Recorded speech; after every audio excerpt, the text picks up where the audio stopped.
ഇടനായ യേശു കർത്താവിന്റെ നാമത്തിൽ എല്ലാവർക്കും എൻ്റെ സ്നേഹവന്ദനം. ഇന്നത്തെ എൻ്റെ പ്രസംഗ വിഷയം നല്ല ഇടയൻ എന്നാണ്.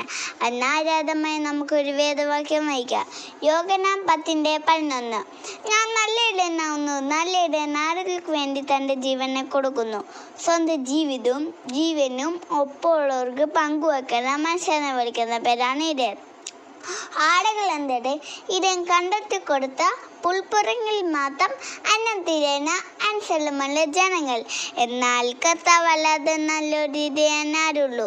ഉൽപ്പത്തി പുസ്തകം മുതൽ വെളിപ്പാട് പുസ്തകം വരെ നാം വിശദമായി പഠിക്കുമ്പോൾ ആ നല്ല ദൈവത്തിൻ്റെ സ്നേഹത്തെ കരുണനെ വിശ്വസ്തരെ കുറിച്ച് നമുക്ക് വ്യക്തമായി പഠിക്കാൻ സാധിക്കുന്നു. 23-ാം സങ്കീർത്തനത്തിൽ ദാവീദ് ഇപ്രകാരം പറയുന്നു: യഹോവയുടെ ഇടയനാവുന്നു, മുട്ടുണ്ടായില്ല. ആ മുട്ടെന്ന അനുഭവം നമ്മുടെ ജീവിതത്തിൽ വരത്തില്ല എന്നല്ല, ജീവിതത്തിൽ കടന്നു വന്ന പ്രയാസങ്ങൾ ദൈവസ്നേഹത്തിൽ മുന്നിലൊന്നുമല്ല.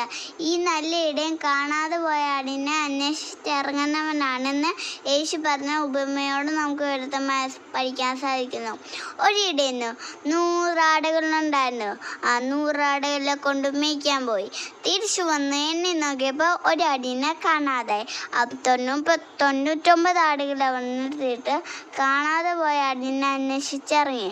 കുടികളിലും കാടുകളിലും എല്ലാം നോക്കി. ഒടുവിൽ ആടിനെ കണ്ടെത്തി. തോളിൽ വെച്ച് വീട്ടിൽ കൊണ്ടുവന്നു. ഇതിൽ നിന്ന് നമുക്ക് എന്ത് മനസ്സിലാക്കാം?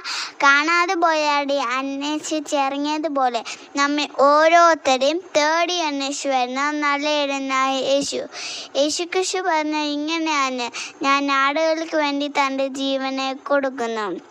അതെ, നമ്മുടെ രക്ഷയ്ക്കായി അവൻ തൻ്റെ ജീവനെ നൽകി. കൂട്ടുമിട്ട് അതിന് നമ്മെ തേടി കണ്ടെത്തി അവനോട് ചേർത്ത് നിർത്തി നമ്മെ നശിപ്പിക്കാൻ ശ്രമിക്കുന്ന ദുഷ്ടൻ്റെ കയ്യിൽ നിന്നും വിടുവിച്ചു. ഈ നല്ല ഇടയൻ കൂടെയുള്ള ദൈവദിനം അഭിമാനത്തോടെ പറയും: കൂരിൽ താഴ്വരെ കുടുന്നാലും ഒരനർത്ഥവും ഭയപ്പെടയില്ല.